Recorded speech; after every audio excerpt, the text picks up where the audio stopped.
राज्य के अल्मोड़ा जिले में हुए दर्दनाक हादसे में 36 लोगों की मृत्यु की पुष्टि हो चुकी है। इस घटना के बाद घायलों को उपचार के लिए रामनगर के रामदास जोशी अस्पताल में लाया गया था, जहां उपचार में आ रही समस्याओं को लेकर स्थानीय लोगों ने अस्पताल प्रशासन पर नारेबाजी जताई।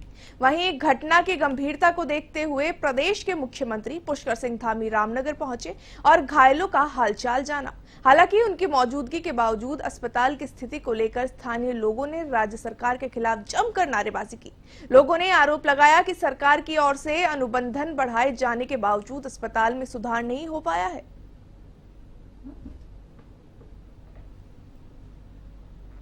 और जो भी लोग इस घटना में जिनका देहांत हुआ है, जिनकी मृत्यु हुई है, भगवान उनको अपने श्री चरणों में स्थान दे और उनके पारिवारिक जनों को जो असमय कष्ट आया है उनको ये कष्ट सहने की शक्ति प्रदान करे। और जो घायल है उनके लिए तत्काल समुचित सभी व्यवस्थाएं उपचार की जा रही हैं। कुछ लोगों को जो है यहाँ से एम्स भेजा गया है, कुछ को सुशीला तिवारी और कुछ को रामनगर में, और भी जो भी कहीं हायर सेक्टर भेजना होगा तो हम भेजेंगे। हम सभी घायलों के साथ में जो भी जरूरी सहायता है वो दी जा रही है। पहाड़ों में रोड के हालात बहुत हुए हैं और जहाँ पर हादसा हुआ है डिवाइडर तक नहीं था सर। देखिए उसके लिए पहले ही जो है निर्देश दिए जा चुके हैं। जो भी इसमें जिम्मेदार होंगे उनके कार्रवाई। सुबह से हम डेड बॉडियां धो रहे हैं, हम खुद अपने हाथों से उठा रहे हैं। कोई व्यवस्था नहीं है, कंपाउंडर नहीं है हॉस्पिटल के अंदर। ऋषिकेश के जो डॉक्टर आए थे पोस्टमार्टम के लिए, उन्होंने कहा हम रेफर नहीं करेंगे, यहीं पे इलाज कर लेंगे इनका। लेकिन उन डॉक्टरों से कहा गया हमें, उन्होंने जब इक्विपमेंट मांगे कि इक्विपमेंट हमारे पास नहीं है, तो उन्होंने सिर्फ पोस्टमार्टम करा, बाकियों को यहाँ से रेफर कर दिया गया, एकदम रेफर कर दिया गया। पहाड़ से वो इतनी दूर से यहाँ चल कर आए, कैसी स्थिति में आए, कोई कटे हैं कोई फटे हैं, लेकिन यहाँ से सीधे रेफर सेंटर कर दिया गया। हमारी मांग ये थी कि ये पीबी मोड पर चल रहा है हॉस्पिटल, इसको हटा करके आप फिर से सरकारी हॉस्पिटल बनाइए। आज एक दुखद घटना यहाँ पर हुई है। हमारा मकसद विरोध करना नहीं था मुख्यमंत्री का। हमने प्रशासन से कहा कि हमारी बात आप मुख्यमंत्री से करवा दीजिए, और हम जो बात रखना चाह रहे कि जो ये सरकारी अस्पताल है इसको पीपीपी मोड से हटाने के लिए हमने बात करनी थी मुख्यमंत्री जी से। प्रशासन ने हमसे कहा कि हम तुम्हारी बात कराएंगे, लेकिन मुख्यमंत्री जी को पिछले दरवाजे से वो लेके चले गए, वहीं से लेके आ रहे थे। उसके बाद हम मुख्यमंत्री जी के पास पहुंचे। हम उनसे कहना चाह रहे थे कि जिस तरीके से सुबह से यहाँ पे अव्यवस्थाओं का आलम है, जिस तरीके से मरीजों को रेफर किया जा रहा है, और किसी का हाथ टूटा है तो उसको लकड़ी के फट्टे उसके हाथ पर बांधे जा रहे हैं और पट्टी की जगह पे टेप चिपकाए जा रहे हैं मरीजों के। ये स्थिति इस अस्पताल की। मसूरी शहर में गढ़वाल जल संस्थान के अधिकारियों की लापरवाही के कारण लोगों को परेशानियों का सामना करना पड़ रहा है। दरअसल मसूरी में पिक्चर पैलेस चौक के पास लंबे समय से सीवेज लाइन की समस्या बनी हुई थी। इसको ठीक करने को लेकर जिलाधिकारी देहरादून के निर्देश के बाद गढ़वाल जल संस्था के अधिकारियों की ओर से देर रात काम शुरू किया गया। पिक्चर पैलेस चौक पर नई सीवेज लाइन डालने के लिए जेसीपी के माध्यम से सड़क को खोदा गया, नई सीवेज लाइन बिछाई गई, लेकिन खुदी हुई सड़क को मिट्टी डालकर फिर से भर दिया गया। वहीं इस लापरवाही के कारण कई दोपहिया वाहन अनियंत्रित होकर फिसल चुके हैं। इससे कुछ लोग चोटिल भी हुए हैं।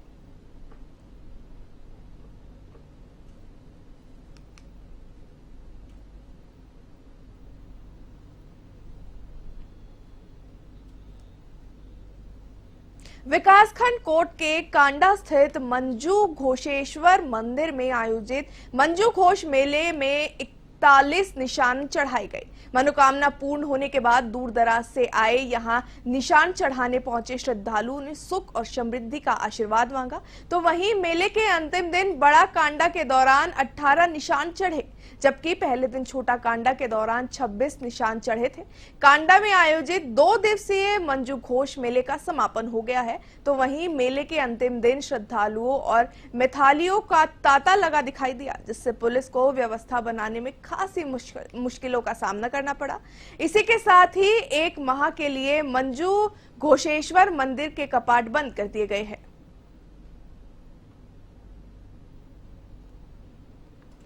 जो संभव हो सकता है, हमें जिन लोगों ने हमें प्रतिनिधित्व दिया है, ये हमारा कर्तव्य बनता है कि हम जो भी छोटी मोटी समस्याएं हैं उनको हल करने का पूरा प्रयास करेंगे।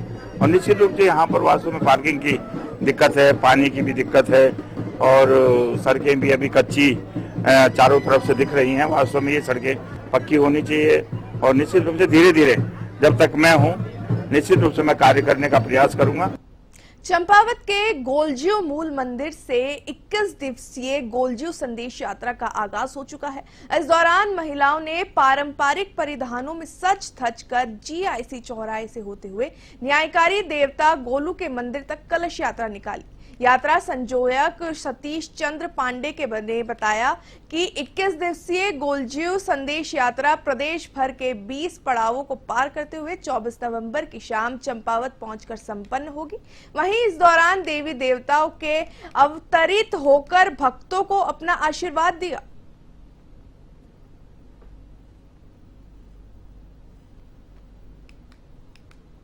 आरंभ हुआ है। ये ठीक 21वें दिन 24 तारीख को यहीं पर गोलजियो प्रांगण में ही इसका समापन होगा और ये कल यहाँ से यात्रा प्रस्थान करेगी। पहला पड़ाव उसका टनकपुर में होगा और उसके बाद ये है 75 स्थानों पर जाने के बाद ये पूरे उत्तराखंड का भ्रमण करेगी। हमारा इसका उद्देश्य ये है कि अपनी सनातन को, अपने संस्कृति को जीवित रखने के लिए ये कार्यक्रम किए जा रहे हैं। राज्य के 3 जिलों में हल्की बारिश के आसार है, तो वहीं मौसम विज्ञान केंद्र की ओर से चमोली, बागेश्वर और पिथौरागढ़ जिले में हल्की बारिश होने की संभावना जताई गई है। विभाग के निदेशक विक्रम सिंह ने इस दौरान बताया कि बारिश न होने के कारण दिन और रात के तापमान में अधिक बढ़ोतरी हो रही है और 3 जिलों के ऊंचाई वाले इलाकों में हल्की बारिश होने की संभावना है और इस सप्ताह भर 4 और 5 नवंबर को सुबह शाम हल्का कोहरा भी आ सकता है। पिथौरागढ़, बागेश्वर, चमोली, रुद्रप्रयाग, तो इनमें डेवलपमेंट हुए हैं, तो थोड़ी बहुत बारिश जो जरूर वहां मिल जाएगी आज। लेकिन कल से फिर वो साफ हो जाएगा, क्लियर हो जाएगी वेदर एक्टिविटी। छुटपुट आप कह सकते हो पिथौरागढ़ में कल भी हो सकता मिल जाए, हायर रीचेज में वो भी, बाकी कुछ आगे फिर दिख नहीं रहा है। तो आगे अगर मैं बात करूं कल के बाद तो करीब वीक भर और 10 डेज जो है कुछ एक्टिविटी दिख नहीं रही। पिछले मंथ में भी देखेंगे तो हमारा ऑलमोस्ट वो ड्राई गया है, करीब 3 mm के आसपास हमको रेन मिली है, जबकि नॉर्मल हमको 31 mm के आसपास अक्टूबर में रेनफॉल मिलनी चाहिए। राज्य की राजधानी देहरादून में छठ पर्व को लेकर तैयारियां तेज होने लगी है। जगह जगह घाटों की साफ सफाई सहित तमाम स्थलों को सजाया जा रहा है। पूर्वा संस्कृति मंच के अध्यक्ष सुभाष झा ने बताया कि छठ पर्व को लेकर देहरादून में 18 घाटों पर पूजा अर्चना की जाती है, जिसे लेकर इन दिनों तमाम घाटों की साफ सफाई निरंतर गतिमान पर है, जिससे कि बिहार समुदाय से जुड़े लोगों की इस तमाम घाटों की साफ सफाई में अपना योगदान दे रहे हैं। साथ ही सुभाष झा ने इस दौरान बताया कि छठ पर्व बिहारी समुदाय का बहुत बड़ा पर्व होता है। ऐसे में छठ पर्व को दिव्य और भव्य बनाने के लिए तमाम तैयारियां की जा रही है। अभी मैं जिस घाट पे खड़ा हूँ, यहाँ करीब 12 से 13 हजार जो छठ व्रती जो हैं यहाँ पूजा करती हैं और ये बड़ा भीड़ होता है यहाँ पे। यहाँ पूरा आप सामने ग्राउंड देख रहे हैं, यहाँ गाड़ियों का तांता लगा रहता है, चूँकि गाड़ियाँ आती हैं, सारे लोग आते हैं तो। और यहाँ चूँकि ये थोड़ा सा शहर से किनारे है तो इस वजह से भी लोगों को गाड़ियाँ से आने यहाँ की बाध्यता है, लोग पैदल नहीं आ सकते। दूसरा, पूरे देहरादून में जो हमारा है, चूँकि हम 18 छठ घाटों को हम लोग जो है पूजा करवाते हैं पूर्वा सांस्कृतिक मंच के माध्यम से, तो उसको लेकर के करीब हम लोग जो है 80 से 85 हजार छठ व्रतियों को हम लोग कंट्रोल करते हैं 18 घाटों को मिला करके। हमारा सबसे बड़ा घाट जो है वो हरवंश वाला छठ घाट है, वो करीब 1-1.5 किलोमीटर का लंबा छठ घाट है। केदारनाथ विधानसभा सीट पर 20 नवंबर को उपचुनाव होने जा रहा है, जिसको देखते हुए प्रदेश की बहुउद्देशीय पारंपरिक कृषि ऋण सहकारी समितियों के चुनाव दल टाल दिए गए हैं। 674 सरकारी समितियों के चुनाव अब 16 और 17 दिसंबर को होंगे। वहीं सरकारी निर्वाचन प्राधिकरण ने इसका आदेश जारी भी कर दिया है। ऐसे में कांग्रेस की प्रदेश मुख्य प्रवक्ता गरिमा महाराज सोनी ने कहा कि सरकार प्रदेश में चुनाव कराना ही नहीं चाहती है, वह अपने पावर को अपनी मुट्ठी में ही समेट कर रखना चाहती है। इस सरकार से कोई चुनाव नहीं हो पाएंगे। आप निकाय चुनाव की हालत देख लीजिए, 1 साल से ऊपर होने वाला है। निकाय के कार्यकाल को समाप्त हुए 4 दिसंबर को समाप्त हो गया था निकायों का कार्यकाल, 2 दिसंबर आने वाला है, इनसे चुनाव नहीं हो पा रहे। पंचायत चुनाव जो होने थे 20 नवंबर को उनका भी कार्यकाल समाप्त हो रहा है पंचायतों का, लेकिन ये कह रहे हैं कि मार्च अप्रैल में चुनाव कराएंगे। छात्र संघ चुनाव 30 सितंबर तक होने थे, ये कह रहे हैं कि नहीं हो पाएंगे। अब जो है सहकारिता चुनाव जो अभी होने वाले थे इमीडिएटली, उसको भी इन्होंने नवंबर महीने के आखिर में या दिसंबर में डाल दिया है। तो अब कुल मिला के सिर्फ यही नतीजा निकलता है कि इस सरकार अल्मोड़ा जिले में बीते दिन भयानक सड़क हादसा हुआ था, जिसमें घायलों को ऋषिकेश एम्स अस्पताल में भर्ती कराया गया था। तो वहीं क्षेत्रीय विधायक मंत्री प्रेमचंद अग्रवाल ने एम्स पहुंचकर घायल सभी 7 लोगों का हालचाल जाना। मंत्री डॉक्टर अग्रवाल ने चिकित्सकों से स्थिति की भी जानकारी ली और उनके शीघ्र स्वास्थ्य होने की कामना की। उन्होंने इस दौरान बताया कि बस दुर्घटना में गंभीर रूप से घायल 7 व्यक्तियों को तत्काल एयरलिफ्ट कर एम्स ऋषिकेश लाया गया था, जहां उनका उपचार लगातार जारी है। साथ ही मंत्री ने बैराज रोड स्थित कैंप कार्यालय में दिव्यांगत आत्माओं की शांति के लिए ईश्वर से प्रार्थना की।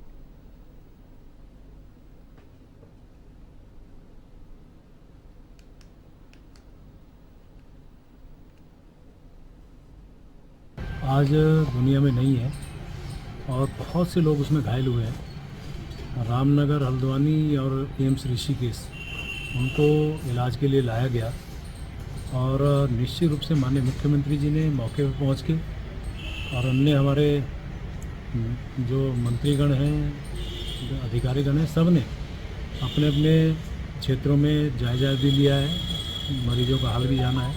मैं स्वयं अभी एम्स ऋषिकेश मैं उन 7 जो घायल हैं उनको मैं देखने गया। एक 2.5 साल की बिटिया जिसके माता पिता इस दुनिया में नहीं है। अब आप कल्पना करिए क्या स्थिति होगी उस परिवार की।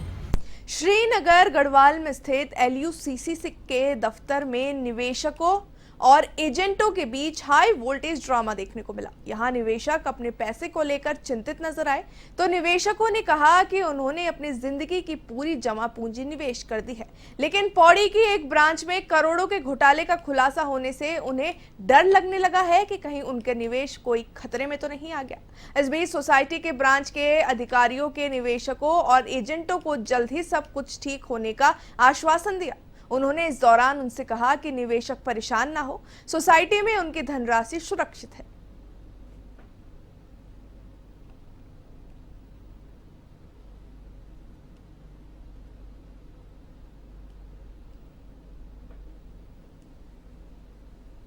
दुगड्डा ब्रांच का जो मामला आया है, इसलिए लोगों में आक्रोश फैला है और इसके लिए हम लोग यहाँ पे किस किस को जवाब दें, हम उनको नहीं कर पा रहे, हम कंट्रोल नहीं कर पा रहे, क्योंकि मीडिया में ऐसी खबरें फैल चुकी हैं, जिस वजह से हम लोगों को यहाँ पे एक सब सीपीओ को एकत्रित होना पड़ा, ताकि हम अपने लोगों को, सब लोगों को समझाएं कि जैसे कि हमारे सीनियरों द्वारा बोला गया, हमको आश्वासन मिला है कि आप लोग सभी लोग शांत बैठे रहे, आप लोगों को सभी को आपका जितना भी आपका पैसा है मिलेगा। दिक्कत ये हो रही कि हमें पैसा नहीं मिल रहा है, 6 महीने हो गए मेरे पैसा अभी तक नहीं मिलेगा।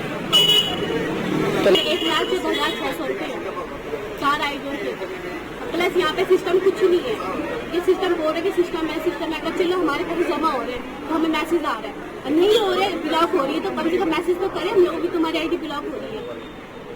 आपको आ रही है, 6 महीने से परेशान हो गए, अभी तक पैसा कुछ नहीं मिला मुझे। बैंक गूगल पे कर रही है, वो भी आधे पैसे गूगल पे कर रही है, मुझे पैसे गूगल पे नहीं कर रहे। आप भाई की कुछ लोग कोदार में उधर वहाँ से इससे कोदार में जो है ना ऑफिस है, वहाँ को भाग गए, उसके बाद सब जगह फैल गए, कुछ लोग परेशान इसलिए नहीं हमारा पैसा बिना डूब जाएगा।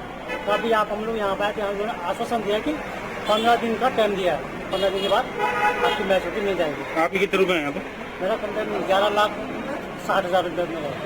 हमारे जहाँ पे सीनियर एजेंट है उनके द्वारा मिला है कि 15 दिन का टाइम दीजिए, 15 दिन के बाद मेरे आप लोगों का पैसा मिल जाएगा, मैच्योरिटी मिल जाएगी। एजेंट आए थे, इन्होंने बोला कि हम कर दे आईडी जमा नहीं करें इन्होंने, ठीक है। 1 साल की आईडी का 3 साल की बनाया, 2 साल खा दे आश्वासन। कभी किसी गूगल पे कर दे, कभी कुछ किसी को कर दे। तो बैंक है क्या ये बवाल है? जो इन्हें एजेंट बना रखा, उस एजेंट को लाओ ना जिसने 1,14,000 खा दिया, 14,600 रुपये खा दिया। क्यों बनाए ना इस एजेंट?